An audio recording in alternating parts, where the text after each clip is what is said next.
Assalamualaikum warahmatullahi wabarakatuh. Selamat malam. Kita bersiaran lagi pada malam ni. Seperti biasa bersama saya Zaidi Ismail, jurutera forensik kewangan dan merupakan penulis buku forensik kewangan, cara bagaimana untuk melaksanaan hutang dengan cepat dan mengumpul harta dengan cepat. So kita ada tajuk istimewa malam ni. Okay, jadi sementara menunggu para hadirin dan hadirat untuk menyertai kita sama-sama malam ni, tolong beri thumbs up kalau dapat lihat video ataupun suara dengan jelas, video dan audio kalau jelas, tolong bagi thumbs up sikit. Jadi saya tahu ianya dipancarkan dalam keadaan yang elok. Okay. Saya tidak berkeseorangan malam ni. Siapa yang dah pernah ikuti pada malam tadi, saya bersama dengan tetamu khas.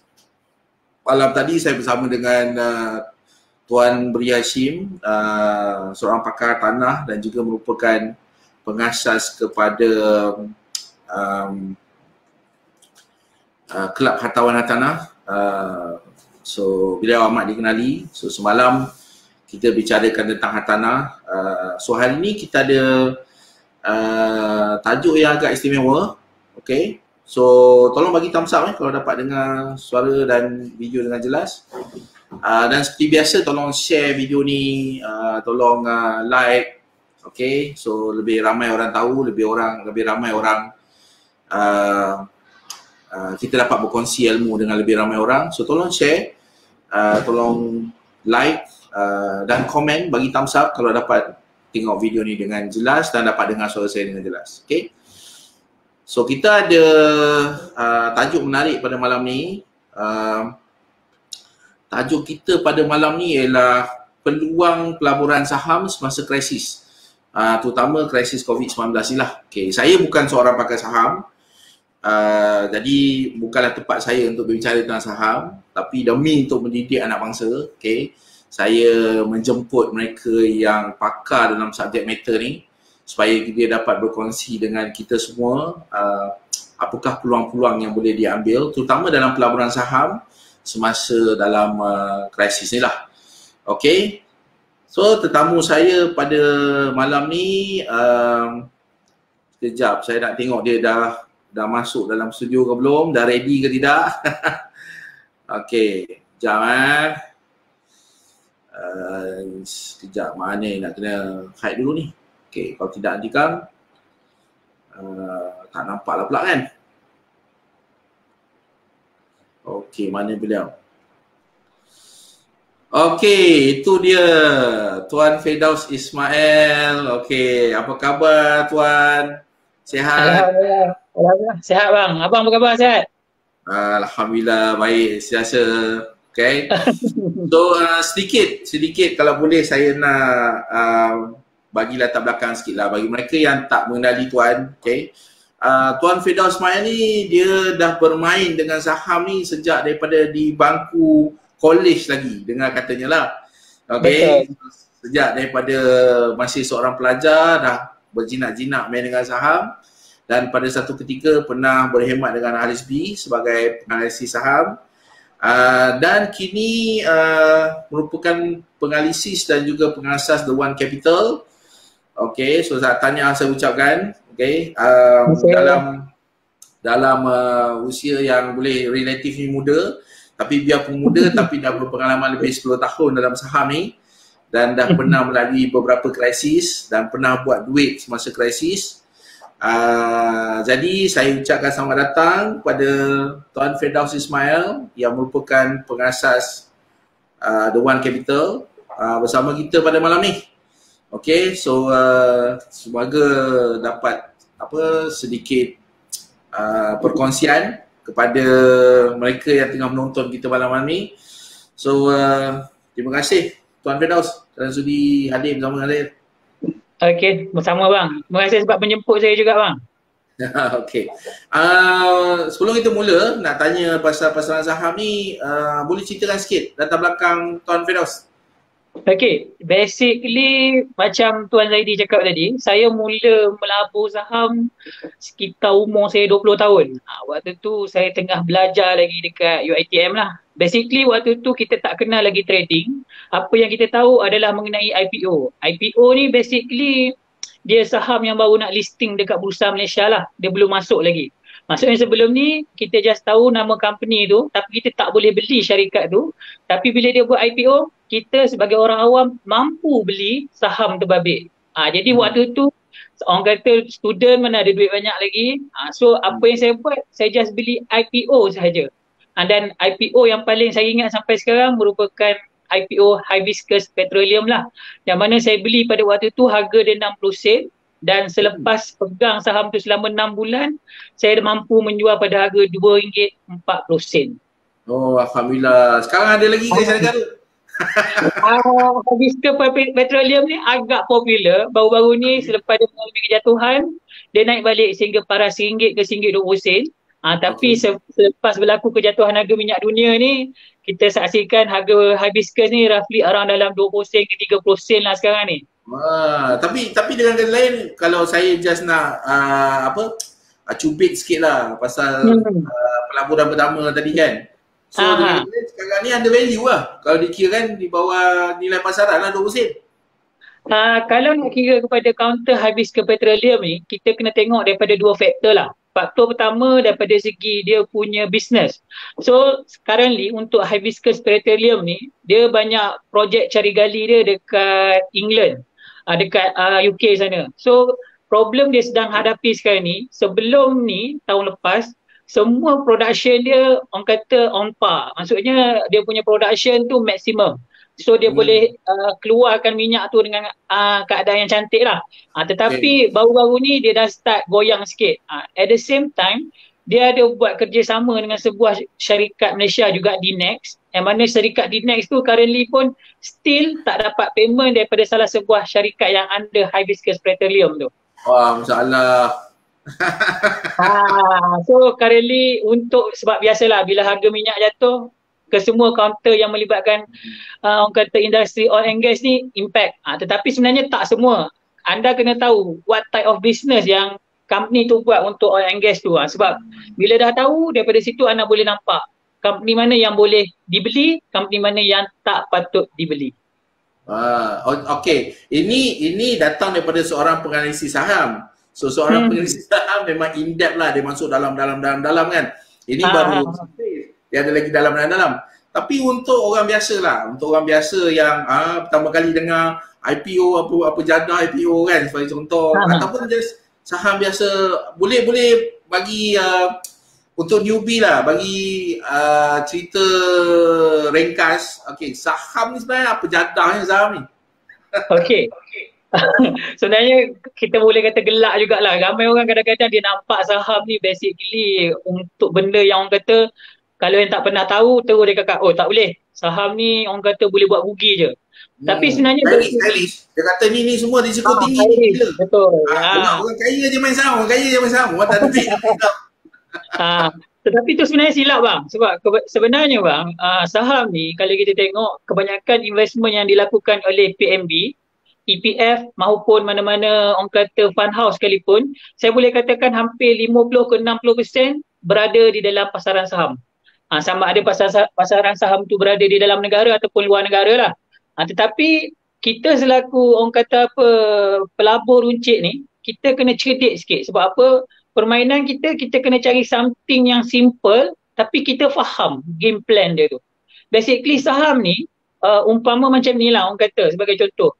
Kalau dulu kita buat bisnes, ada kawan kita ajak, Mat, kau nak buat bisnes tak dengan aku? Ni, kau just sumbang kat aku RM5,000, modal, total modal RM50,000. Tanam modal lah, dia minta tanam modal lah. Tanam modal. So, konsep saham sebenarnya sama juga. Jadi apabila kita beli suatu saham tu, kita kena tengok bisnes tu apa.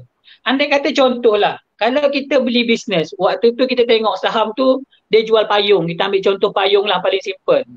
Kalau jual payung waktu kemarau, sasah sale payung tu tak banyak. Orang pun akan beli payung sebab tak ada kegunaan. Tetapi kalau payung tu Tapi payung masa kemarau panas tu. Mungkin nak kena pakai payung. itu puteri bila bang. Kebanyakan orang tak ada dah zaman sekarang guna payung bang. Kecuali Kan? musim hujan lah maksudnya. Betul, betul. Sebab tu saya kata, jadi bila musim hujan, jualan payung tu akan meningkat. Jadi bila kita nak invest, kita akan tengok faktor-faktor macam tu. Sebagai contoh, kalau kita tengok dalam keadaan COVID sekarang lah, bila kita kena PKP ni pun sekalipun, contohnya kita kata, counter apa yang kita boleh beli, saham apa yang boleh beli. Kebanyakan orang berfikir, you nak pergi beli counter construction. Sah-sah syarikat construction tak buat building waktu ni. Dan keadaan dia akan terikat juga. Kerja pun tak boleh buat. Betul. Sebab tu saya kata at the end of the day, bila you buat suatu pelaburan saham tu, benda simple, tengok bisnes dia apa. Sebagai contoh, kalau kita katakan padi ni. Kalau you beli padi ni, sah-sah you tahu, anak pakai, budak sekolah rendah pakai, budak sekolah menengah pakai, kerja pun pakai juga padi ni. Jadi kita tahu, sale dia tu sentiasa ada. Cuma persoalan dia, sama ada counter ni, memang bisnes dia betul dia buat bisnes jual baju ke ataupun tak jual baju, itu je kita kena check. Tapi kalau simple contoh macam padi ni, kalau kita pergi mana-mana mall, kita dah nampak dah kedai dia ada. So kalau kita dah nampak kedai dia ada, secara automatiknya, kalau you nak jadi salah seorang pelabur saham ataupun salah seorang pemegang saham dia, tak ada masalah lah. Sebab you sendiri boleh kira kalau kedai dia ramai orang, so bermaksud bisnes dia okey. So kalau bisnes dia okey, automatically you boleh mendapat keuntungan jugalah daripada apa yang berlaku pada kedai tu Babik. So kalau sebagai orang yang bermula nak tahu tentang pelaburan saham ni, so dengan kata lain, kita sebenarnya tak tengok saham lah. So kita kena study bisnes tu dulu. So kita kena belajar perniagaan tu sebenarnya buat apa. Sebelum kita fikir pasal nak beli saham A ke, saham B ke, saham apa murah ke, saham mahal ke, saham berdividen ke, apa bentuk saham tak kisahlah. Tapi sebelum kita masuk tu, perkara asal dia sebenarnya nak kena faham orang tu berniaga apa. Atau perniagaan tu buat apa sebenarnya. Betul. Sebab kita nak kena tahu bisnes dia. Sebab kebanyakan orang berlaku problem dia bila beli saham, dia banyak dengar kata orang. Sebagai contoh, katakanlah tiba-tiba member dia main saham. Dia pun rasa, aku pun nak melabur saham juga lah. Follow lah. Follow. Jadi dia beli membuta tulis. Sebagai contoh, bukan saya nak kata orang kan, apa yang berlaku pada tahun 2010-2012 itu, yang mana waktu tu THAV ataupun salah sebuah syarikat THAV Engineering lah, dia buat engineering punya bisnes. Waktu tu dia naik sampai RM1. So waktu tu keluar banyak news mengatakan bahawa discounter akan pergi sampai RM2. Jadi everybody is buying discounter. Situasi. Spekulasi. Betul. Tetapi pada masa yang sama sebenarnya, syarikat terbabit, bisnes tak ada pun. Tapi macam mana kita nak tahu dia betul-betul berniaga tak betul-betul berniaga? Payah kan tau ni. Basically simple je bang. Sebab kalau zaman dulu kita boleh katakan susah sebab kita nak kena pergi siasat, tengok bisnes tu apa semua sekali. Zaman sekarang simple je bang, type Google je bang. So daripada Google tu kita dah boleh tahu dah dia ada bisnes ke tak ada bisnes. Antara perkara yang skala secara mudah lah, apa yang perlu orang tengok sebenarnya kalau orang nak tengok bisnes ni? Nak tengok macam ni betul ke ada bisnes ke, bisnes dia buat apa, untung tak untung. Selalunya kita tengok apa? Kalau macam saya boleh kata macam kita tengok prospektus kalau macam saya lah. Tapi untuk orang yang prospektus pun tak reti jadah apa kan. So apa perkara yang patut dia belajar dulu? Okey. Benda basic bagi salah orang yang baru nak mula melabur dalam saham ni, dia kena melabur dalam benda yang dia tahu dulu. Okey. Sebagai contoh bang, kalau saya ni tak tahu mengenai bisnes oil and gas, advice saya tak akan invest dalam counter-counter yang melibatkan oil and gas. Okay. Jadi macam saya balik lagi macam saya kata tadi, sebagai contoh kita kata counter padi ni. Benda yang paling simple yang memang you tahu, you sendiri pun ada guna baju jenama padi ni, ada pakai baju jenama padi ni, anak-anak you ada pakai. So kalau you sendiri consume benda tu, automatically that is a good company for you to invest ataupun bagi. Betul. Sama ada invest tak invest, perkara nombor dua. Nak labur tak labur, kemudian. Tapi at least kita tahu perniagaan tu boleh masuk dalam senarai pendek lah. Okey, ni perniagaan sebenar yang kita boleh kaji lebih mendalam. So, kita tengok perniagaan atau syarikat yang real, yang ada penjagaan, yang ada untung rugi, yang ada maklumat tentang jualan dan sebagainya yang mungkin kita boleh dapat daripada pakcik Google lah sebagai contoh. Betul. Dalam industri yang kita faham. Jangan masuk industri yang kita tak faham. Nanti dengan kita sekali saja. Sebab problem dia kebanyakan orang dia tak tahu bisnes tu macam mana, konsep dia. Maksudnya dia masuk, dia dengar je cerita dia tahu kepala ekor dia je bahawa company dia buat sekian. Ramai orang dia tengok nombor. Ni 20 sen ni, murah ni. 20 sen nanti boleh jadi RM2. Betul. Dia tak tahu yang bisnes sebenar atau perniagaan tu apa benda.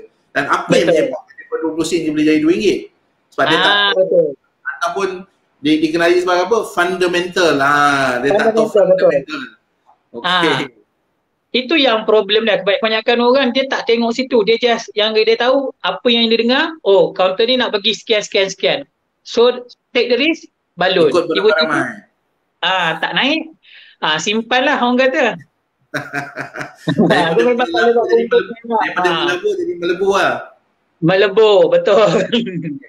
Now, kalau kita sebut pasal resources, kalau kita sebut pasal tempat yang boleh orang dapatkan maklumat, yang terutama yang newbie yang nak bermula ni lah dengan kata lain. Orang yang dah biasa main saham, mungkin apa yang kita bincangkan ni agak rudimentary kan, agak-agak asas lah dengan kata lain. Tapi bagi mereka yang baru-baru nak mencuba ni, so ada tak tempat atau resources yang Tuan Firdaus boleh recommend ke, boleh follow ke, boleh tengok ke sebagai contoh, at least kawan-kawannya dapatlah ilmu sikit sebelum melangkah seterusnya. Basically kalau untuk orang baru, dia boleh lawati blog saya lah. Saya pun dah lama tak update blog tu, tapi kandungan blog tu memang saya ada mulakan daripada basic sampai ke technical analysis lah, simple technical analysis. Masih lagi relevan lah. Masih relevan sampai sekarang. Okay. Betul. Okay. Walaupun saya tak ni, sebab blog tu saya buat dulu untuk saya bagi kepada klien saya lah apabila dia orang datang buka CDS account apa semua sekali. Benda sebab dia orang kebanyakannya newbie. So bila orang datang untuk senangkan saya punya kerja, saya akan minta dia orang rujuk kepada blog tu dulu. Baca ni dulu, fahami dulu ABC. Betul. Benda-benda simple basic saja dalam tu. Sebab saya tulis blog tu dulu niatnya untuk orang kata sebarkanlah benda ni, sebab zaman dulu mana banyak orang kata bahan instrumental dalam bahasa Melayu. Maklumat sukar, terutama bahasa Melayu, ya betul. Betul. So, itu yang saya buat dalam bentuk bahasa Melayu dan benda tu still lagi relevan sampai sekarang orang kata, sebab in term of saham ni dia tak banyak berubah. Cuma apabila kita kata untuk orang baru nak melabur saham ni, benda yang paling basic sekali dia perlu ada adalah CDS account lah. Sebab tanpa CDS account, dia tak boleh beli mana-mana saham yang listed dekat Bursa Malaysia ataupun saham-saham luar negara sekalipun. Okey. Nah, apa selain daripada blog tu ada lagi yang orang boleh follow ke, ikut ke ataupun nak dapat lebih maklumat? Katanya ada WhatsApp group ke, ada Telegram ke apa ke, benda yang orang boleh. Betul. Satu lagi saya ada buat satu grup Telegram.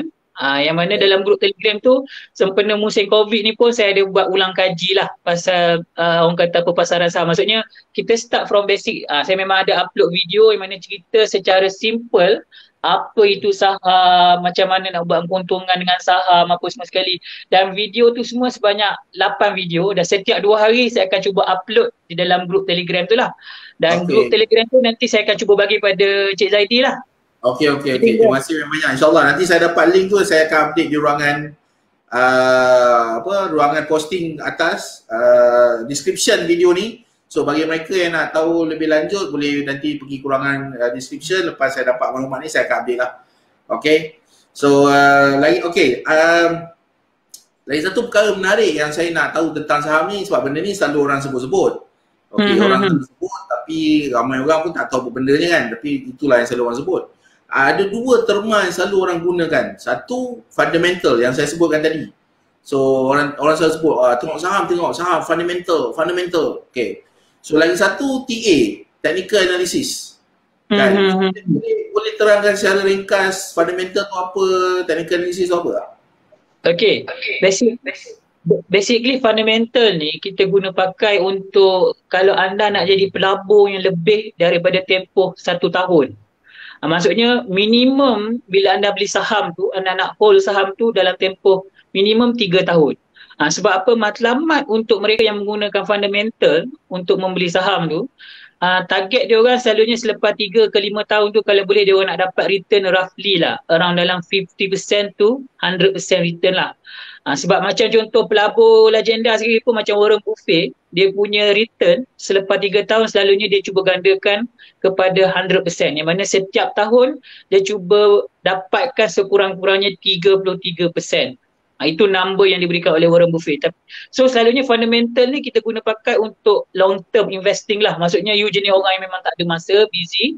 So especially bila keadaan COVID sekarang ni, harga saham tengah murah apa semua, you beli, simpan, selepas tahun 2 tahun harga dia dah 30 ke 40%, you dah boleh depend nak jual lah. Tapi kalau mereka yang nak cari income yang kata short term, below than 1 year, selalunya kita akan guna pakai technical analysis lah. Yang mana daripada segi technical analysis ni, kita menggunakan orang kata selain daripada new, fundamental punya news tadi, sentiment tadi, kita akan check juga daripada segi pergerakan harga dia tu. Yang mana ada certain level yang kita dah boleh membeli, sampai certain level kita boleh menjual benda tu. Itu yang different antara fundamental dengan technical lah. Dan selalunya technical ni, kita punya matlamat holding period mungkin orang kata 1 hari, seminggu, dan paling lama sekali pun 6 bulan lah. Dia tak akan, selalunya tak lebih daripada 6 bulan dia punya matlamat. Ada setengah golongan dia gembal-gembolkan yang saham ni boleh buat duit sampai 30% sebulan. Yang rata-rata orang macam saya lah kan, yang jenis apa tu, skeptikalnya agak tinggi sikit kan, sebab saya tidak pada financial fundamental kan, lebih kurang kan. So bila orang kata ni boleh buat ni 30%, 40% dalam sebulan, komen? Okay, basically simple macam ni je bang. Bila market dalam keadaan jatuh 2 minggu lepas, tak ada orang pun berani shout out mengatakan Pop boleh buat duit dengan counter ni, Pop boleh buat duit dengan counter ni. Tetapi kalau kita lihat bermula daripada Jumaat lepas, market berada dalam sentimen naik sikit, sampai ke hari ni Selasa still lagi dalam sentimen naik. Kebanyakan orang mula shout out, okay tengok kita beli pada harga rendah, boleh jual pada harga sekarang dan dapat untung sekian-sekian. Benda tu betul, tetapi untuk orang yang dapat kemahiran yang level tu, it will take a long time. Bukan untuk orang yang newbie, setahun, 2 tahun nak buat macam tu, no. Banyakkan orang yang buat trade macam tu selalunya tempoh masa period dia tu dah ambil orang kata antara tempoh 3 tahun ke atas lah minimum. Tu pun sebab apa? Lepas sepanjang tempoh 3 tahun tu, dia dah puas kena hentak, dah puas kena terajang, dah semua dah rasa lah orang kata. Barulah dia boleh jadi macam tu. Dah rugi banyak lah. Dah rugi banyak. Tapi kalau orang baru yang mana dengan harapan, dengan cerita, orang cakap, okay tengok senangnya melabur saham, sambil buat kerja, you boleh buat duit apa semua, jangan terpengaruh, sebab ingat, benda yang paling penting sebenarnya dalam pelaburan saham ni, you kena ada ilmu dulu. Tak ada ilmu, you memang tak akan ke mana lah orang kata.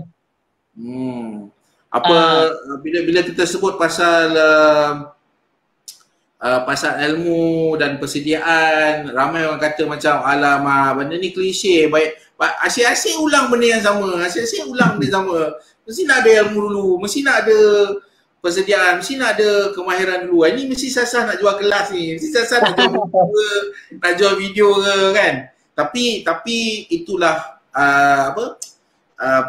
fakta sebenar dia. So nak buat sesuatu memang perlukan ilmu. Kita tak boleh nak lari, betul tak kan?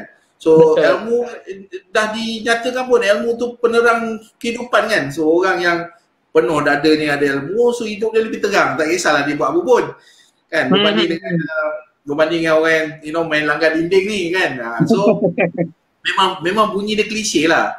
Tapi kita kena fokus, kita kena faham yang kita ni nak buat apa.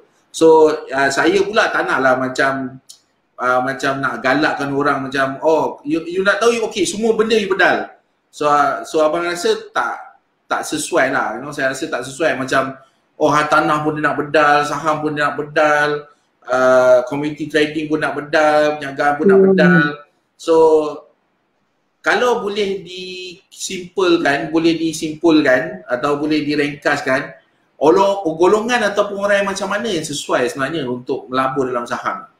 Semua golongan ataupun yang ada, yang dia balik rumah dia boleh tengok kat cermin kan, okey match ni kita tengok kriteria, simple kriteria ni, kriteria 1, 2, 3 ni, aku ni boleh ke ni melabur dalam saham ni? So what's that criteria, what's the minimum requirement?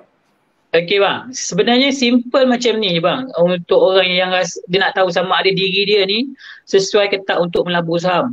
Pertama sekali, kalau dia memang minat berbisnes, itu benda yang first sekali dia kena tahu. Sebab apa? Kalau dia tak ada minat bisnes, dia tak akan buat kajian nak tengok bisnes tu boleh pergi jauh ke tak boleh pergi jauh, company tu boleh pergi jauh ke tak pergi jauh. Yang kedua, kenapa saham ni simple? Betul. Kena ada minat berniaga tu poin nombor 2, tapi dia minat dalam perniagaan. Betul. Sebab kalau dia tak ada minat perniagaan, memang susah sebab dia tak akan rajin lah untuk buat kajian, untuk tengok performance syarikat tu ke apa semua. Yang kedua, sebab apa saham ni simple? Sebab dia umpama macam ni, kalau let's say katakanlah orang tu buat bisnes online, dia still lagi kena simpan stok. Kalau dia buat bisnes secara offline sekalipun, dia nak kena sewa kedai apa semua sekali. Tapi macam saham, apa yang you buat, selagi mana you tak buat pelaburan dalam sebuah syarikat tu, you still lagi selamat. Cuma daripada segi orang kata apa, workload you ataupun kerja you just nak kena buat kajian saja. So once you dah buat kajian, you dah nampak company ni okey, decision dia okey, apa semua okey, you just parking duit saja konsep dia. Dan apabila you lakukan minimum bila kita sebut pasal kajian, minimum berapa banyak masa diperlukan sehari? Untuk orang yang nak mula main saham ni, paling minimal dia kena set aside, dia kena tolak tepi berapa jam sehari atau berapa minit sehari untuk at least kurang-kurangnya benda tu berisi benda tu dapat hasil. Maknanya kalau dia buat kajian tu ada dapat sesuatu lah, bukan macam tengok-tengok pakcik Google 5-6 minit kan. So rasa-rasa berapa yang dia kena set aside, berapa masa dia perlukan untuk dia ketepikan, untuk dia study pasal benda ni? Basically kalau let's say dia tu seorang pelabur, yang mana bila kita sebut pelabur ni tempoh masa holding period dia lebih daripada 1 tahun, masa untuk dia kaji satu kaunter tu roughly mungkin around dalam 1 ke 2 hari lah. Itu bilangan dia, roughly orang kata 48 jam lah. Tapi tak semestinya 48 jam ni you perlu lakukan secara berturut. Maksudnya you still boleh buat mungkin minggu ni you tengok counter, you dah nampak satu kaunter tu. So you decide, okay 3 jam aku nak tengok, nak study kaunter ni macam mana. Apa news kaunter ni minggu ni, apa news kaunter tu. Sebagai contoh simple mudah kita ambil contoh Kosan. Kosan ni sebuah syarikat yang mana dia buat sarung tangan getah, glove. Jadi menarik ni, sebab masa berlaku kejatuhan 2 minggu lepas, waktu tu semua orang tak nampak lagi Kosan is a good counter. Tapi waktu tu saya ada shout out dekat saya punya live video minggu lepas, mengatakan bahawa antara counter-counter yang patut anda tengok adalah Kosan. Reason dia simple. Sebab apa? Sebab satu, bila kita dah tahu COVID, zaman duk main virus apa semua ni, automatically sarung tangan getah akan menjadi satu benda ataupun item yang penting. So bila benda ni dah jadi item yang penting, secara automatiknya bila company tu memang dah keluarkan sarung tangan getah tu, kita dah tahu ramai orang akan membeli. Bila ramai orang membeli, sales dia akan naik. Jadi pada sini sebenarnya untuk analisis tu, kita tak ambil masa yang lama pun sebab kita just tengok daripada segi apa bisnes dia, apa yang tengah berlaku pada bisnes tu sekarang, orang demand ke tak demand produk dia. So 3 benda ni dah cukup. Bisnes dia buat apa tengah berlaku keadaan sekarang, situasi sekarang, orang demand ke tak demand pada produk dia. So kalau automatically kita dah nampak orang demand pada produk dia, whatsoever price yang kita nampak dah cukup rendah daripada segi technical chart dia, kita dah boleh start membelilah saham terbabit. Dan last week Kosan harga dia RM4.50, RM4.60 semasa saya bagi signal tu. Dan sekarang ni Kosan dah cecah pada RM5.20. Sebanyak 60 sen keuntungan dah dijana dekat situ. Tapi ini kita kata orang yang alert lah dengan keadaan sekeliling. Tapi bagi orang yang ter-alert, orang yang newbie, benda simple. Kita ambil contoh sebagai company Nestle. Yang mana Nestle ni dia buat makanan. Dan salah satu makanan dia of course lah Milo dan juga Maggi. Maggi! Maggi betul. Maggi, masa kau beli. Macam tu kata, Abang Zaidi pun dah dapat detect. Bila ramai orang beli Maggi, automatically dia punya sales increase. Saya tahu Tuan Nestle tu saham saya. Benda simple macam tu je sebenarnya bang. Jadi kita kena tahu situasi, maksudnya apa syarikat tu buat, apa situasi sekarang, ada demand ke tak ada demand kepada produk company tu. Itu je analisis yang kita kena buat. So kalau kita boleh dapat faham tiga konsep, orang kata untuk beginner ni, untuk newbie yang dah boleh faham tiga konsep ni, automatically semua pelaburan saham dia memang akan senang. Cuma satu sajalah bila saya nak nasihatkan kepada orang baru ni, bila you melabur saham, you kena sabar. Dia bukannya cara mudah, maksudnya by katakanlah you letak capital 10,000 awal bulan, hujung bulan jadi 100,000. Bukan. Itu semua kalau you ada dengar cerita macam tu, sebenarnya cerita tu agak dongeng sikit lah. Itu scam lah saya kata. Benda tu boleh jadi tapi jarang-jarang lah. Orang kata kalau Piramli kata jarang-jarang.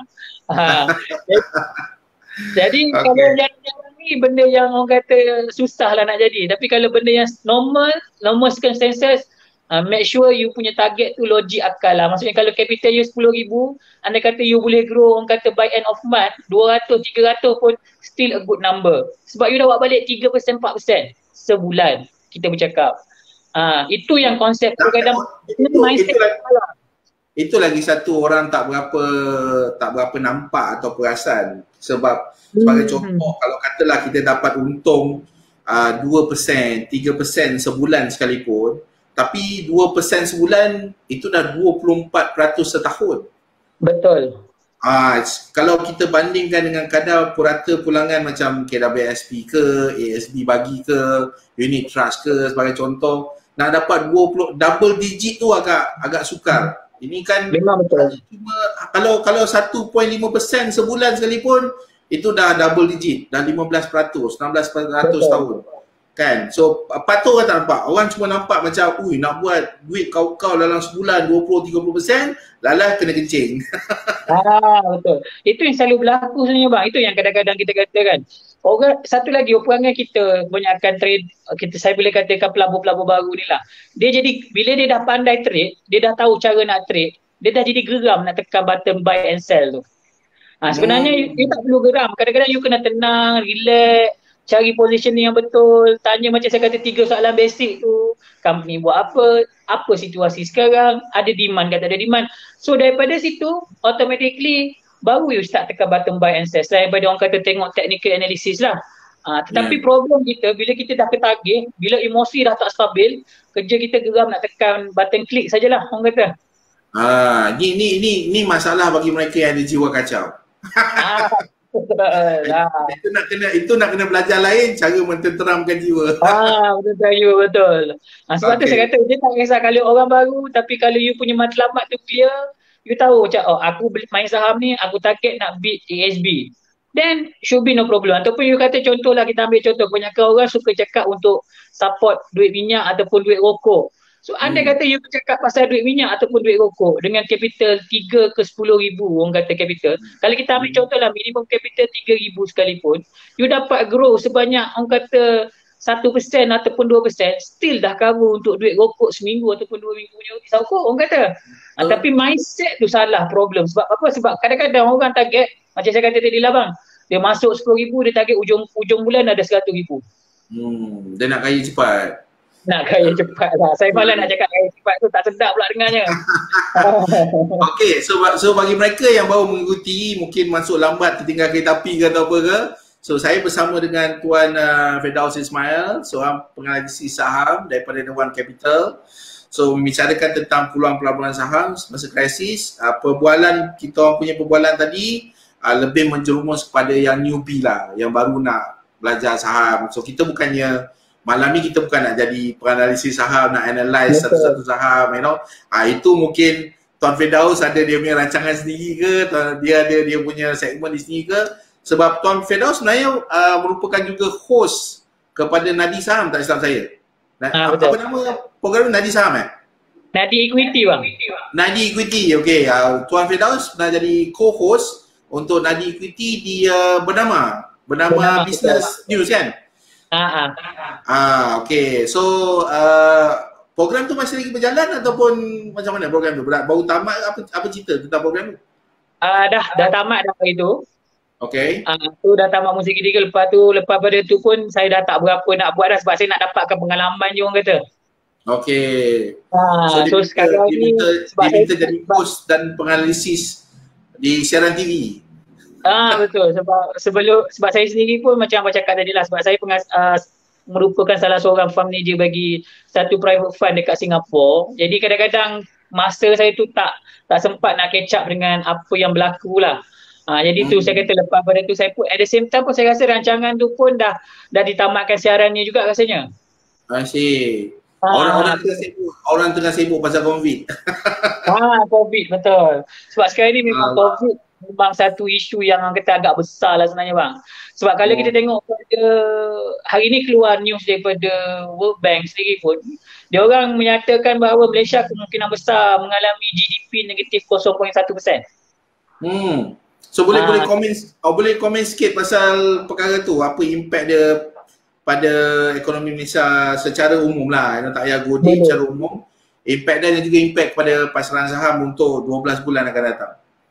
Sebenarnya konsep ni kita boleh tengok based on moratorium yang diberikan oleh bank negara lah. Yang mana apabila bank negara luluskan moratorium selama 6 bulan, itu menunjukkan kemungkinan besar kita akan mengalami GDP negatif untuk tempoh 6 bulan. Dengan kata simpelnya, kemungkinan besar bermula daripada bulan Oktober ataupun November, barulah ekonomi kita ni akan mengalami positive income. Sebelum pada tu, kita boleh katakan keadaan ekonomi Malaysia ni dalam keadaan recession. So sebab tu bila berlaku recession, benda yang paling kita takut sebenarnya adalah apabila everybody simpan duit, tak nak spend duit. Sebab ekonomi tak akan jalan kalau macam tu. Tapi tu yang susah nak tukar mentaliti orang. Bila time krisis, saya selalu sebut, time krisis macam ni, time shopping. Time ni lah nak shopping murah-murah. Kan? Kita shopping lain lah. Bila kita sebut shopping, macam Tuan Firdaus, dia shopping saham murah-murah. Macam saya, shopping tanah murah-murah dan mungkin dapat look into take over business murah-murah, benda macam tu kan. So, lain, kita guna terminologi yang sama, tapi mungkin perkara yang berbeza lah. Tapi fundamentally lah, time ni lah sebenarnya yang patut kita keluarkan duit dan shopping. Bukan sebenarnya kita nak simpan duit. Kita beli benda yang bakal meningkat nilai akan datang, atau senang kata kita beli aset, kita kumpul harta masa ni sepatutnya. Tapi nak ubah mentaliti orang tu susah sebab banyak orang rasa takut. Bila time ekonomi bagus, masa tu pula dia sibuk nak shopping. Padahal masa time ekonomi bagus, masa tu lah buat simpanan banyak-banyak kan.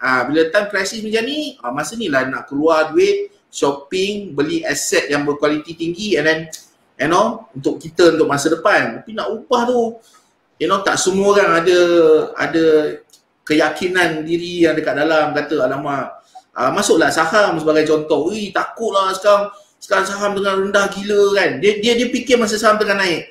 Bagi kita pula, masa saham tengah naik tu, you susah nak buat duit kan. Masa time tengah rendah ni, you dapat diskaun. Bukan senang nak dapat saham berkualiti yang ada diskaun, terutama dalam keadaan sekarang. Sebab kebanyakan orang macam abang cakap mention tadi lah, kebanyakan mentaliti kita agak takut sebenarnya. Orang kata kebanyakan orang bila bercakap mengenai cash reserve, kebanyakan orang akan bercakap mengenai kita kena ada reserve sekian-sekian apa semua sekalian. Tetapi simpan. Apa yang kita kena buat adalah kita kena check apa yang aset yang kita beli tu, sama ada aset tu daripada segi liquidity dia macam mana. Dan benda yang paling simple sebenarnya macam abang cakap tadi, benda yang dah murah sekarang ni adalah sebagai contoh, kalau saham kita bercakap saham tenaga lah. So bila kita sebut saham tenaga nasional ataupun TNB, basically sebelum ni saham tenaga nasional berada pada paras orang kata level RM18, RM20. Yang mana kalau nak beli pun orang kata tak logik di akal lah. Orang kata tapi buat masa sekarang selepas berlaku kejatuhan, kita tengok tenaga sekarang berada di antara harga RM10 ke RM12. So this is a good time. Kalau kita tak beli setiap hari sekalipun, mungkin sebulan kita boleh beli roughly around dalam 100 unit ataupun satu lot lah. Kumpul. Kalau 6 bulan kita dah ada 600 unit. 600 unit tu dalam tempoh 6 bulan ni tak bermaksud harga saham tenaga tu akan jatuh. Sebab simple calculation, simple business macam saya kata tadi, first kita tahu apa business dia. Dia buat tenaga elektrik, dia supply tenaga elektrik. Yang kedua, konsep dia simple yang kita kena tahu. Apa situation? Kebanyakan orang duduk rumah. Tapi walaupun kilang tak berjalan, tapi rumah 24 jam. Orang Aircon. guna elektrik 24 jam. Duduk kat rumah. Betul. Dan yang ketiga. Saya start 2-3 TV pasang sekali. TV dapur pasang. TV ruang tamu pasang. Kan? Jadi itu yang saya nak katakan, bahawa automatically kita kata walaupun dalam long termnya whatsoever, kita dah tak ada dah syarikat tenaga elektrik yang lain. Satu tu je syarikat tenaga elektrik kita.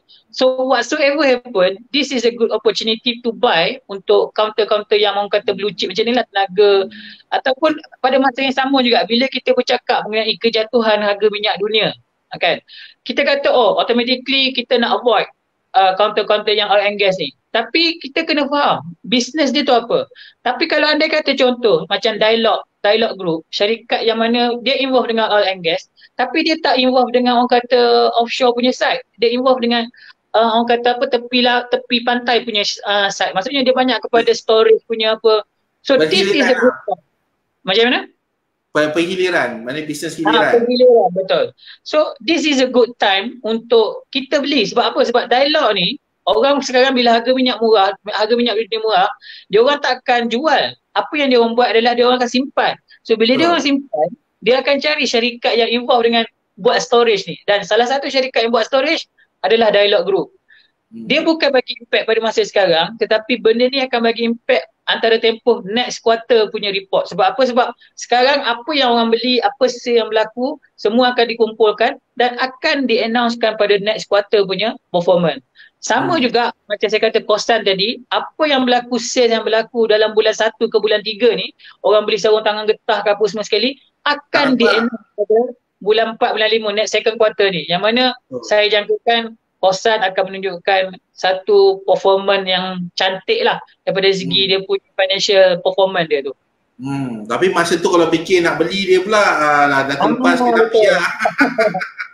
Itu problemnya, sebab waktu tu baru orang fikir nak beli. Itu yang kalau aku tengok FB Live Tuan Zaidi masa tu, alah silap lah. Masa tu orang tak boleh tengok kan. Macam tu lah.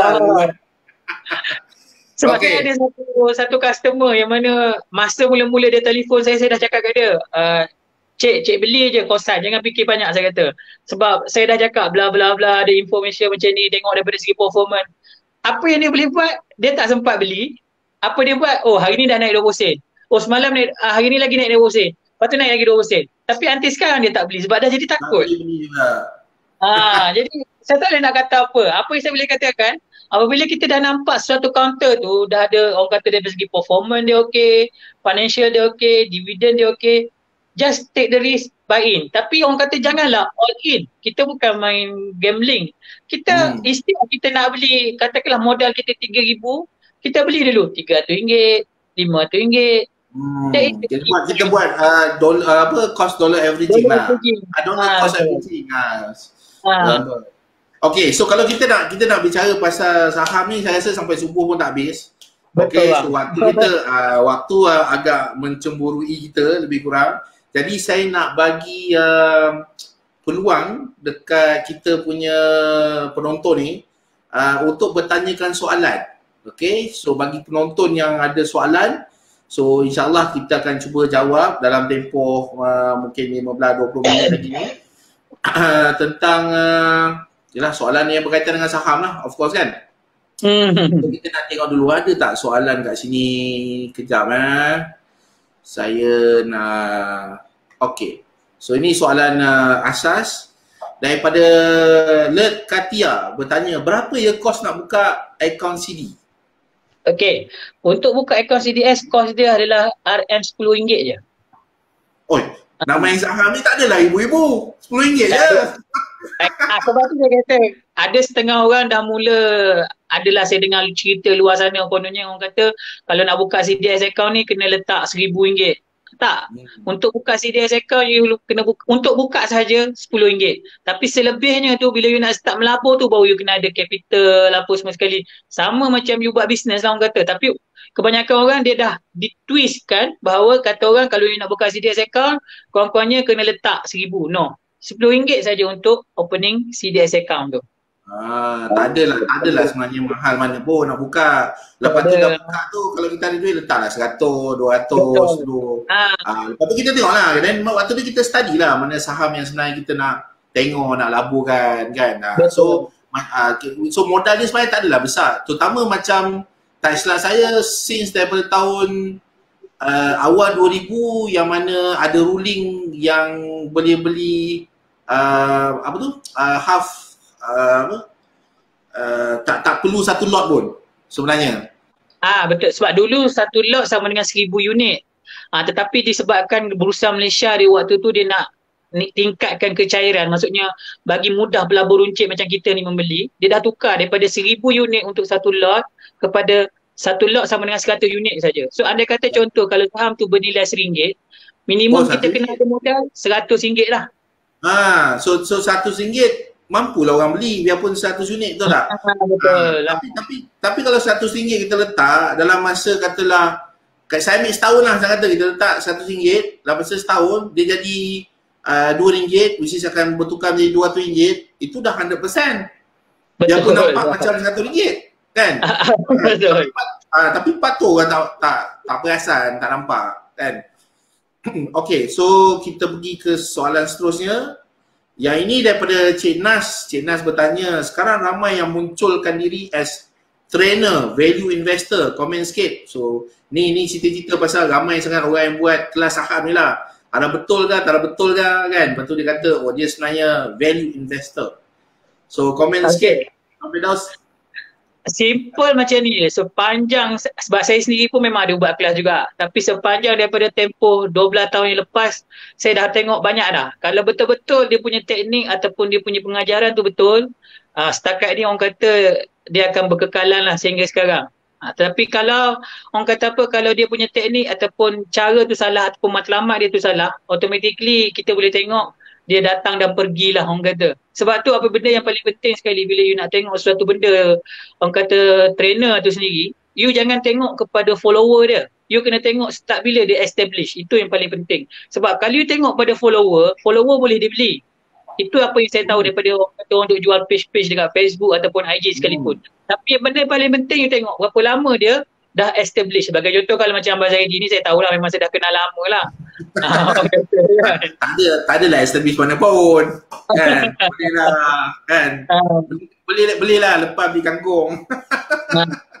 Lepas tu satu lagi orang kata tu lah, sebab setengah orang dia menyediakan kita kena tengoklah situasi sama ada memang dia tu the real trader ataupun tak. Macam saya sendiri orang kata setengah orang tanya saya, Wan, you sendiri trade ke?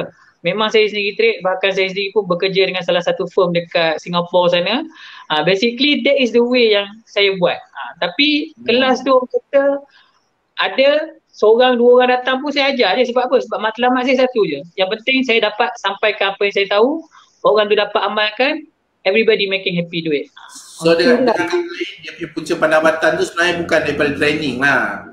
Dia punya punca pendapatan tu sebenarnya daripada apa yang dia buat. So kalau dia seorang trader saham, sebenarnya pendapatan utama dia daripada trader saham sebenarnya, bukanlah daripada dia mengajar. So kalau kita tengok kelas itu kerap yang amat kan, tiap minggu ada kelas, so kita kadang boleh tanya juga kan, dia ni ada masa ke nak trade dengan training yang setiap minggu. Kan compare dengan kalau katalah dia buat training betul, tapi dia buat training 3 kali setahun. So benda-benda macam tu kita boleh kita boleh tengoklah keadaan dan situasi. Ke ni buat tiap minggu ke, ni buat sebulan sekali ke, ni buat 2-3 bulan sekali ke, ataupun ni memang hari-hari training kan. So kalau macam tu kalau macam tu kita tahulah sebenarnya dia bukannya seorang trader sebenar pun. Dia sebenarnya buat duit daripada training, bukanlah daripada trade. Sebab kalau dia betul-betul boleh buat trade, buat duit daripada trade, dia pun tak ada masa sangat untuk mengajar. Sebab masa dia akan dihabiskan dengan trade. Sebab yelah macam kata tadi, perlukan masa nak buat research kan, nak buat kajian pasaran, banyak benda yang terpaksa kita buat untuk berjaya sebagai seorang trader kan. Tak semudah tu. Sebab tu saya kata kalau orang request dengan saya untuk live trade dengan saya memang tak boleh buat. Sebab waktu saya live trade, saya ada kerja saya yang lain, orang kata. Jadi memang at the end of the day, memang apa yang saya kena buat waktu live trade, saya nak kena kawal emosi saya, tak boleh nak bercakap dengan orang, saya nak kena study apa news yang berlaku, apa semua sekali. Sebab kalau kita salah sikit dekat situ, dia tak libatkan orang kata sikit punya kerugian lah orang kata. Bila dia kena, Kali kena Dia, tu kita boleh terlingkup lah kata dia, kan. dia bukan terduduk, dia terlentang terus. Sebab tu memang tak berani sikit. Okay, so soalan seterusnya daripada Encik Amirul, dia tanya, Assalamualaikum Tuan Zadi, Tuan Amirul. Waalaikumsalam warahmatullahi. Bagaimana nak buka akaun CD, kemudian bagaimana nak mula melabur?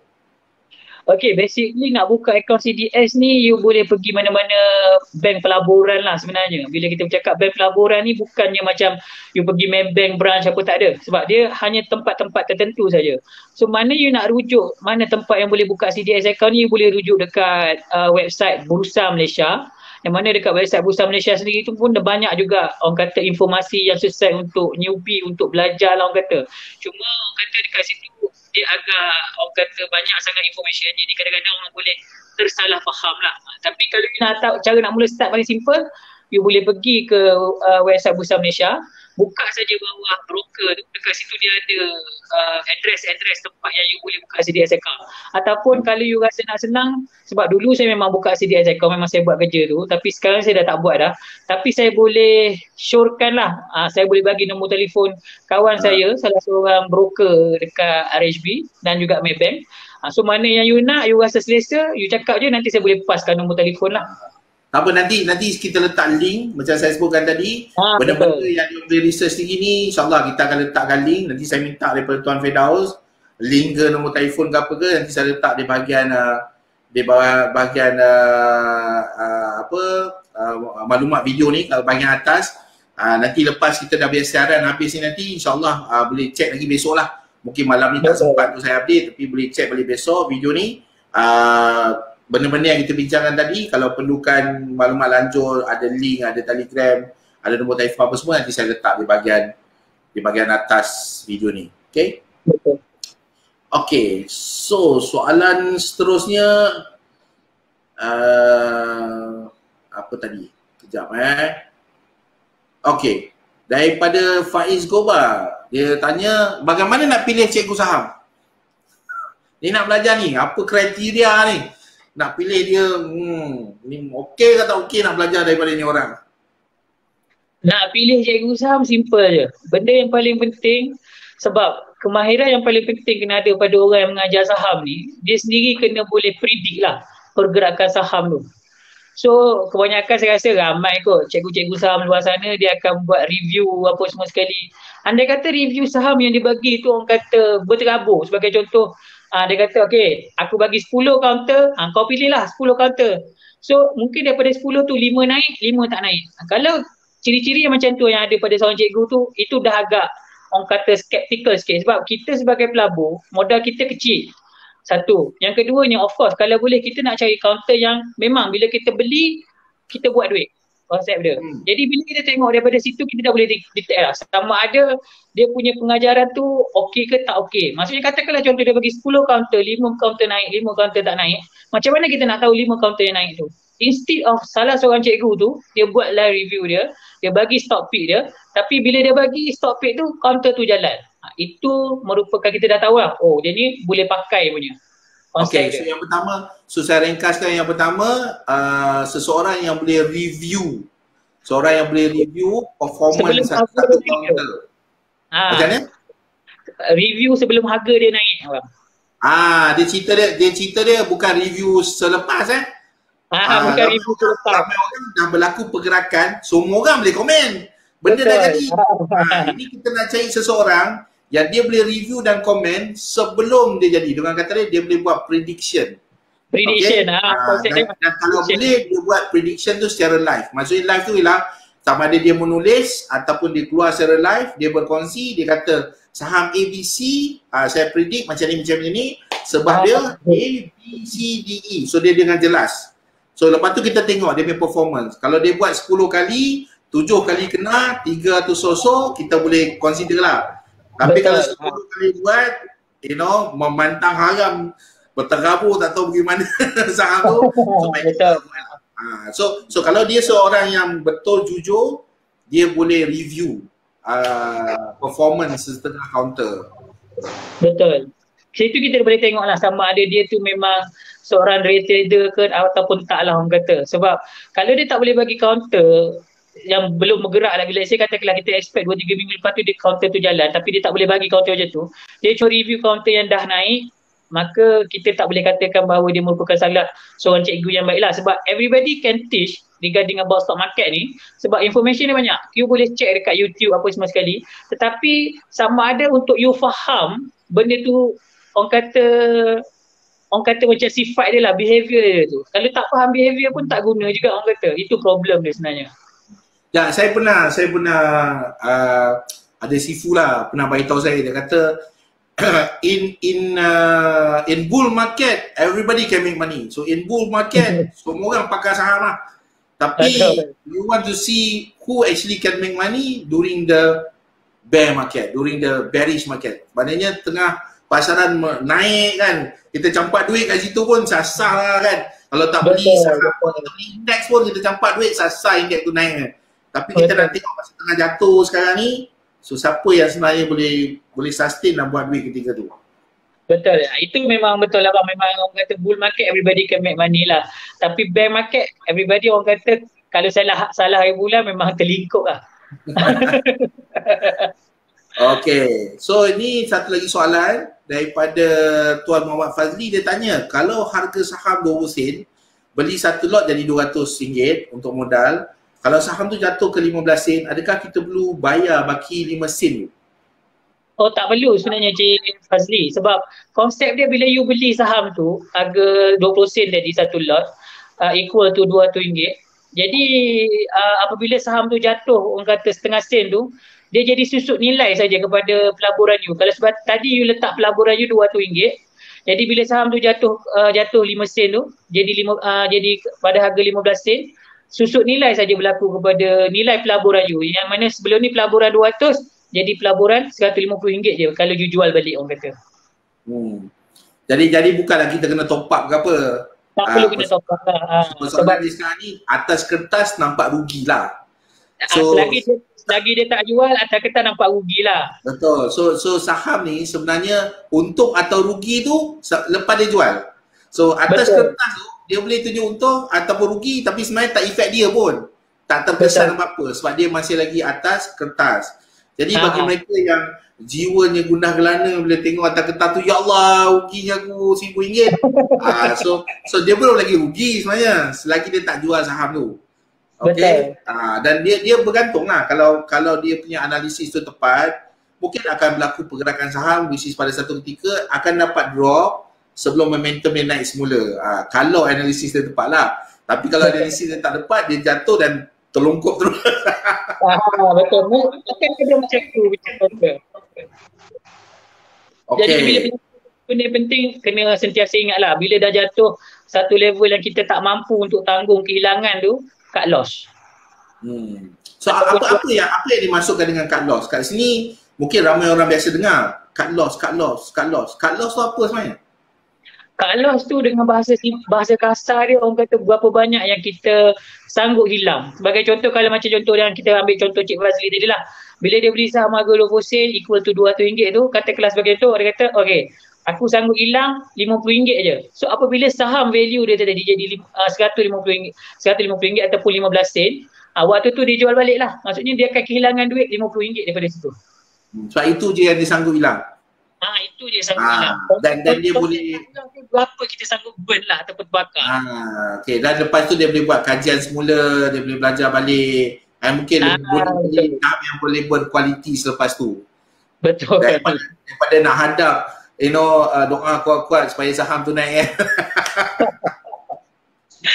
Tak ada benda macam tu. It's better untuk cut loss sebab kita tak tahu sejauh mana dia nak jatuh. Sebagai contoh, kita bercakap pasal harga minyak dunia. Bila harga minyak dunia jatuh pada paras $30 USD 3 minggu lepas, everybody is saying this is the lowest price. Suddenly lepas 2 minggu kita tengok harga minyak jatuh semalam harga minyak jatuh ke paras $20 USD. Jadi kita tak tahu sejauh mana dia nak jatuh tu, orang kata. Tapi sebab tu kita kata kalau contoh kita dah tak sanggup nak rugi, berapa kita sanggup rugi? Kalau kita sanggup rugi RM50 je, so bila dah hit kita punya nilai kerugian tu, jual lah, tak payah fikir banyak lah. Sekurang-kurangnya kita still lagi ada RM150 yang mana kita still lagi boleh guna duit tu untuk kita belanja ke apa ke benda lain lah, orang kata. Okay, okay. Ini ada satu soalan menarik daripada Tuan Yusof Saleh. Dia tanya, Tuan Firdaus, komen sikit pasal Wahid Investment.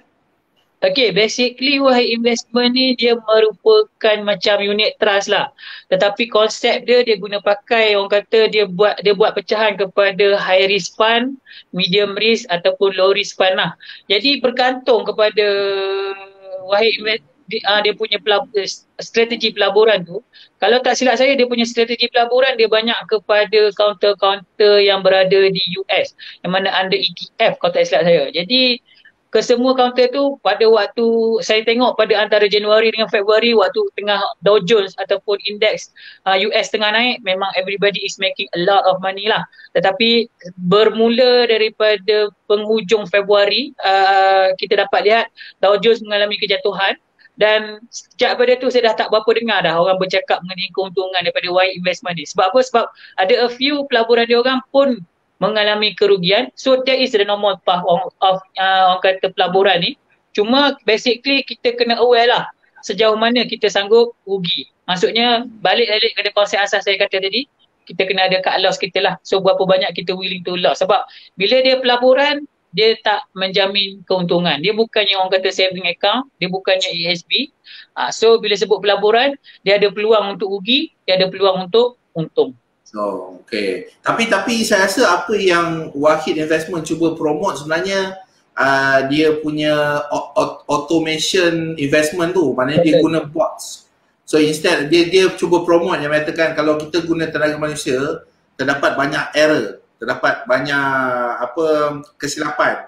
Tapi kalau kita guna bots ataupun computing power, kan, kiraan dalam split second, dalam tak sampai sesaat punya kiraan, nanosecond ni kiraan menggunakan komputer ni, so dia punya keputusan untuk buat pelaburan tu lebih tepat. So saya rasa yang dia cuba promote adalah dia punya dia panggil bots ataupun dia punya robot, investment menggunakan robot, bukan menggunakan manusia. Betul. Dia banyak kepada kita kata sebagai orang kata more tu macam AI lah orang kata. Tetapi konsep dia dalam pelaburan ni sendiri, sebab formula tu dia bila kita sebut AI, sebab formula tu dia buat dia based on orang kata apa, ada numbering of mathematical formula dia. Jadi untuk dia trigger, untuk dia beli suatu ETF ataupun suatu saham tu, dia dah trigger based on numbering yang telah difixkan di dalam AI tu terbabit. Tapi problem dia sekarang ni, sebab pergerakan pasaran saham ni dia tak masukkan sebagai contoh COVID ni. Tak ada orang expect bila berlaku COVID ni benda tu jatuh mendadak. Sebab tu saya katakan daripada segi kalau keadaan market cun, maksudnya dalam keadaan tak ada sentimen kedip-kedip lah. Kalau market tenang, senang dia buat kerja dia. Memang boleh buat. Memang dia buat AI tu memang boleh buat duit. Tapi kalau contoh kena ke market tak tenang, sebagai contoh macam keadaan COVID ataupun tweet daripada Donald Trump sendiri, benda tu berterabur sikit lah orang kata. Ataupun tiba-tiba COVID tak settle lagi, tiba-tiba Russia pula pergi dump minyak dia yang banyak-banyak tu kan. Dia kata pergi Jahanam lah Saudi Arabia, ambil kan ke pasaran. So daripada $20 tentong $15 mungkin jadi $1.5 je ke apa kan. Masa tu mungkin. Betul. Okay. Itu kebarangkalian memang boleh berlaku lah orang kata. Sebab bila kita bercakap pasal krisis minyak ni pun, dia satu krisis yang agak menarik lah. Sebab dia more kepada kita panggil sebagai krisis geopolitikal, yang mana dalam kes kenapa Rusia ignore permintaan Saudi Arabia ataupun OPEC ni untuk kurangkan production adalah disebabkan faktor Rusia cuba untuk push Amerika Syarikat, yang mana last year US dia ada buat sanction kepada salah satu syarikat minyak dekat Russian, Rosneft.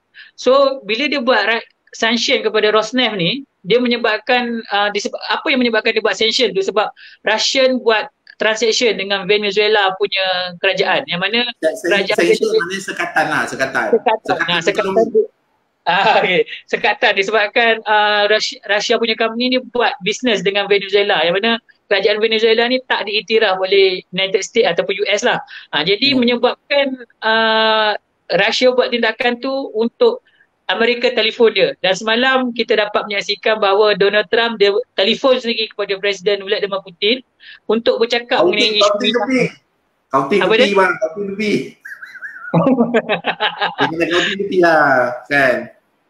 Betul. So itu je matlamat dia. Matlamat dia nak push US je. Dan semalam dia berjaya buat US telefon dia lah.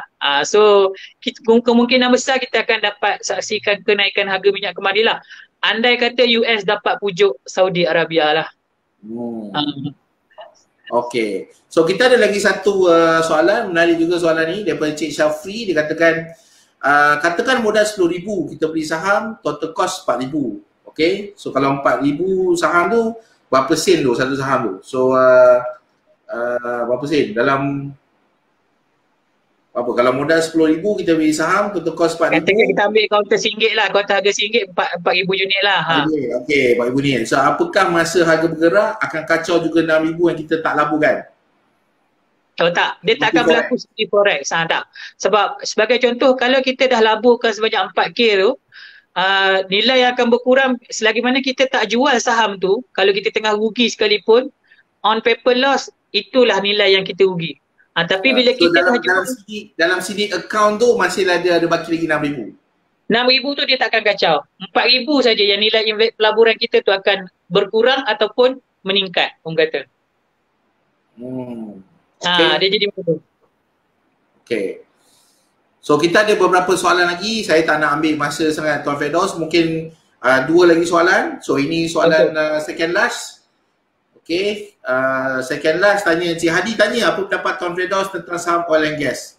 Adakah akan meningkat pada masa depan? Konsep dia macam saya katakan tadi, ikut kepada meeting OPEC punya meeting, dia akan meeting pada bulan 2 dan juga ujung bulan 2 dan juga pada bulan 6 ataupun bulan 7. So basically andai kata bulan 6 atau bulan 7 ni OPEC punya country decide untuk reduce production, kita akan dapat menyaksikan pergerakan naik kepada harga minyak dunia.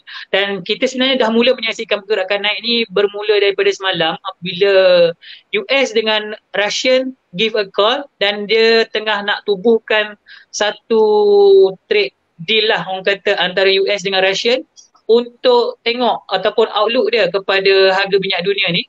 So andai kata dia dapat pujuk Saudi Arabia, kita akan dapat lihatlah pergerakan naik harga minyak dunia. Tapi untuk tempoh berapa lama tu, sebab the game sekarang ni bukan game dia bukan how low will be the price of the crude oil, tetapi dia akan tengok how long, selama berapa country-country ni dapat bertahan dengan harga minyak murah ni. Jadi kalau kita tengok sebenarnya semalam pun saya tengok, saya check news, kalau kita tengok kepada Saudi Arabia, Aramco dia punya company yang handle untuk pengeluaran minyak ni nama dia Aramco.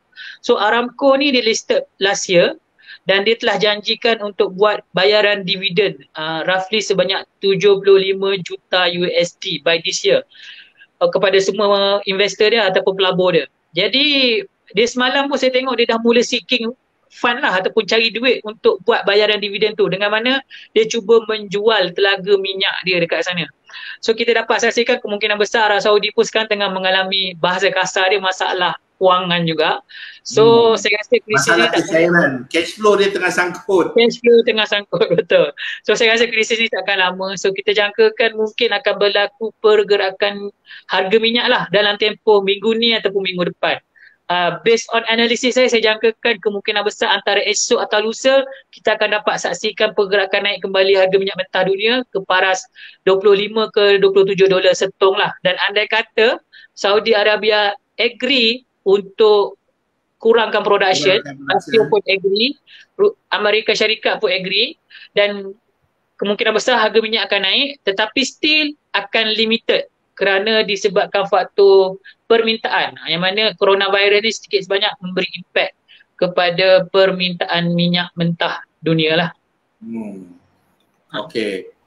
So kita ada soalan daripada Cik Fauzan tanya, Tuan, apa beza saham dengan forex? Mana yang lebih berisiko? Okay. Sebelum jawab tu, saya nak jawab satu. Forex disiarkan haram dekat Malaysia ni. Forex yang main online tu lah. Okay, kalau betul nak main forex, kena pergi dekat money exchange.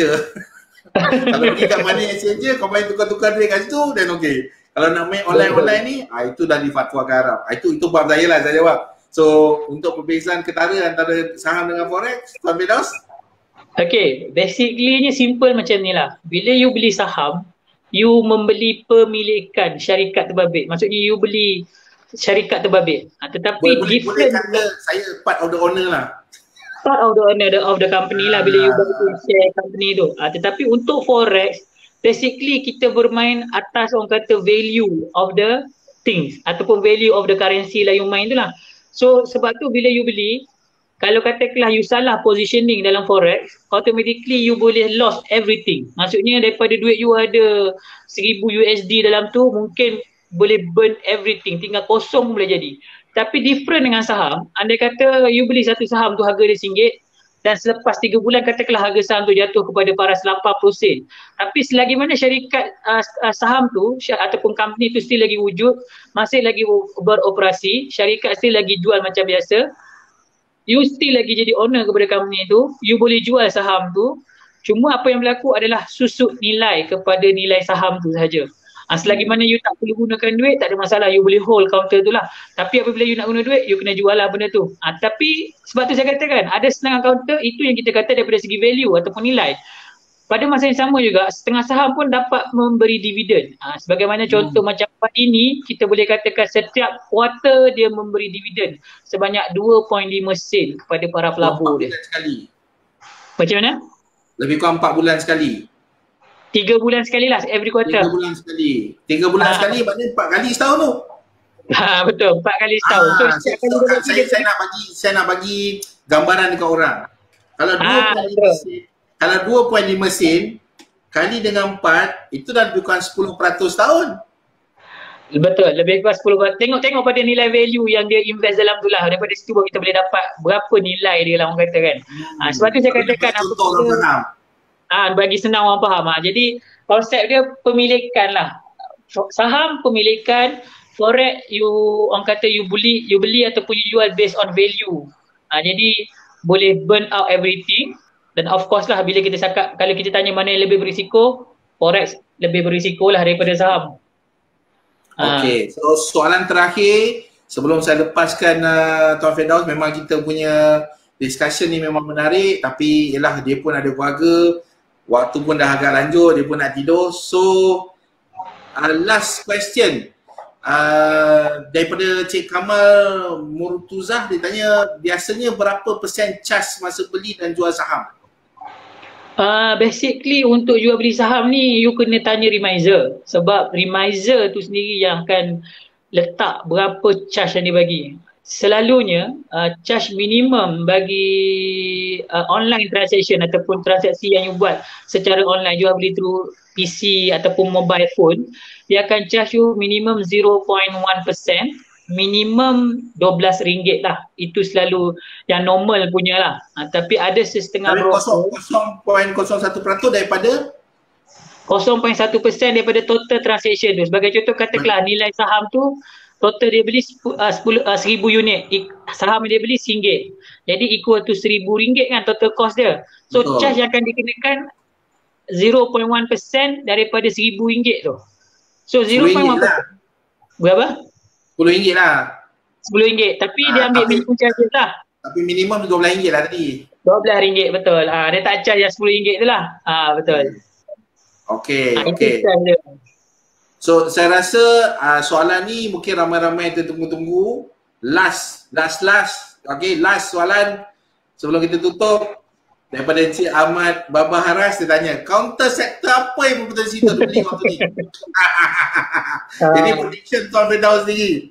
So what counter is the best to look into right now? Okay, basically benda yang paling simple saya katakan, you kena tengok dulu business situation, last but not least, ada demand ke tak ada demand. Basically kita tengok benda yang paling penting sekarang ni tengah berlaku merupakan rubber glove counter lah. Yang mana kalau kita tengok, saya jangkakan memang macam mana? Pengeluar PPE lah. Betul, rubber glove counter. Personal protection equipment. Betul. antara counter-counter yang kita dapat tengok sekarang ni, orang kata musim-musim COVID ni lah. The first one would be rubber glove counter, yang mana seperti counter Supermax, Kosan. Dua counter ni merupakan dua favorite counter saya, yang mana kalau kita tengok kedua-duanya penting daripada segi keadaan sekarang COVID ni. Dan yang keduanya LKL, yang mana LKL sendiri pun dah mula menunjukkan kenaikan selama 2 hari ni. So LKL ni merupakan sebuah syarikat yang mana kerja dia supply katil hospital saja. So kita disedarkan, orang kata persediaan negara kita yang mana untuk gelombang tu. Orang tak perasan, syarikat supply katil hospital tu. Betul. LKL tu dia supply katil hospital. Ada ke syarikat macam tu lah. So basically untuk gelombang ketiga, macam seperti mana kita tahu kan, dia dah tukar MAX tu jadi tempat orang kata kemungkinan untuk tangguh untuk gelombang ketiga. So of course lah, kat situ kita boleh dapat lihat akan berlaku kenaikan daripada segi pembelian katil-katil hospital. So dijangkakan LKL ni akan menunjukkan a good financial performance lah for this quarter. So kalau bahasa kasar dia, kalau dalam soalan Cik Ahmad tadi dia tanya counter dan sektor apa, saya boleh katakan bahawa sektor rubber glove dan juga healthcare lah yang sesuai untuk kita tengok. Dan sektor kesihatan sekarang lah. Kesihatan, betul. Dan saya suka juga untuk saya katakan bahawa you boleh pantau, dah boleh mula pantau counter oil and gas. Sebab macam seperti mana saya mention, last night US Presiden dengan Rusia Presiden dah mula bercakap. So tugas terakhir dia adalah untuk Donald Trump pujuk Saudi Arabia. Dan saya tak rasa US takkan ada masalah untuk pujuk Saudi Arabia untuk mengurangkan production. Dan bila berlaku that one, kita jangkakan akan berlaku kenaikan harga minyak dunia. Tetapi macam saya kata, kenaikan tu limited disebabkan faktor demand, yang mana coronavirus ni sedikit sebanyak akan beri impact kepada demand, sama ada orang nak apply banyak ke tak apply banyak minyak mentah dunia ni. Okay, alright. So saya ucapkan terima kasih sekali lagi kepada Tuan Firdaus Ismail kerana sudi bersama dengan saya. Ini pun dah ambil masa dia banyak. Saya janji dengan dia lebih kurang 40 minit je, tapi dah sampai sejam. Biasalah kan. Okay, so terima kasih sekali lagi. Terima kasih atas input yang diberikan. Terima kasih atas ilmu yang dikongsikan. Saya akan cuba dapatkan link-link dan juga maklumat tambahan yang kita bincangkan tadi, insyaAllah lepas ni, dan saya akan letakkan di bahagian ruangan deskripsi video ni lah. Jadi bagi mereka yang tengok video ni kemudian mungkin besok pagi ke boleh tengok balik dan tengok bahagian ruangan deskripsi video ni. InsyaAllah saya akan letakkan maklumat tersebut nanti, insyaAllah akan datang. Okay, saya ucapkan terima kasih sekali lagi Tuan Firdaus bersama dengan saya malam ni. So hopefully all the best. Yalah, kita sama-sama protect diri kita sementara berada dalam PKP ni. InsyaAllah keadaan kembali aman semula dan kita boleh buat kerja kita macam biasalah. Okay, so terima kasih sekali lagi. Assalamualaikum tuan. Okay bang, terima kasih banyak-banyak bang yang ada jemput saya. Okay, sama. Okay, so itu dia saya dengan Tuan Firdaus bincangan pasal saham, terutama untuk newbie, mereka yang baru nak tahu tentang saham tu apa. InsyaAllah lepas ni saya akan letakkan lebih detail di ruangan deskripsi video. Okay, sebelum kita mengakhiri, saya cuma nak ulang sekali lagi, bagi mereka yang nak dapatkan buku percuma saya ni, so tolong like, klik, share video ni, dan bila dah share, tolong snapshot ataupun screenshot, letakkan di ruangan komen. Okay, insyaAllah admin saya akan pilih beberapa pemenang dan saya akan umumkan dalam malam-malam berikutnya lepas kita dah tentukan siapa pemenang lah. Okay, so siapa yang nak buku ni secara percuma, buku tulisan saya, Forensik Kewangan, cara bagaimana untuk lansaikan hutang dan menambah harta dengan pantas, tolong share video ni, lepas tu snapshot dan letak di ruangan komen. InsyaAllah admin saya akan pilih nanti. Okay, so oleh itu saya ingin ucapkan terima kasih kepada anda semua yang sudi bersama saya malam ni, dan juga malam-malam yang akan datang. InsyaAllah kita akan bersua lagi malam besok lebih kurang jam 8.30 plus minus. Okay, membicarakan topik yang lain. Okey, bagi mereka yang inginkan saya mengupas ataupun ingin saya berbincang tentang topik kewangan tertentu, so anda boleh nyatakan di ruangan komen. Okey, sila tulis di ruangan komen apa topik yang ingin saya bincangkan bersama dengan anda untuk malam-malam yang lain. Okey, so tolong tulis dekat situ. So apa topik yang menarik bagi anda untuk saya bincangkan bersama anda, topik kewangan, insyaAllah saya akan cuba kupas. Kalau bukan saya seorang, saya akan cuba dapatkan tetamu undangan mereka yang pakar dalam bidang tersebut, insyaAllah. So oleh itu saya ucapkan terima kasih kepada semua. Wabillahi taufiq wa hidayah. Assalamualaikum warahmatullahi wabarakatuh. InsyaAllah kita jumpa lagi pada malam besok. Okay, so jumpa malam besok bersama saya, Zaidi Ismail. Bye.